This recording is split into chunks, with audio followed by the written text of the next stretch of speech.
Good morning. Lakad na po tayo.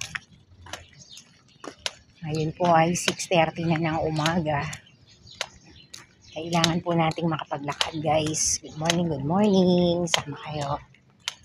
Kailangan po nating makapagpapawis para po tayo ay sumigla.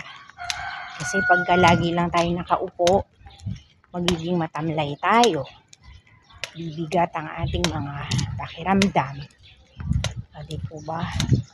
Ang ating mga tuhod parang naglalak. Ayan. Kaya ang paglalakad po sa umaga ay isang bagay na dapat nating ginagawa. Dapat binibigyan natin ito ng panahon. Kasi po mahirap pagka tayo ay puro na lang nakadepende sa gamot dahil marami na tayong sakit.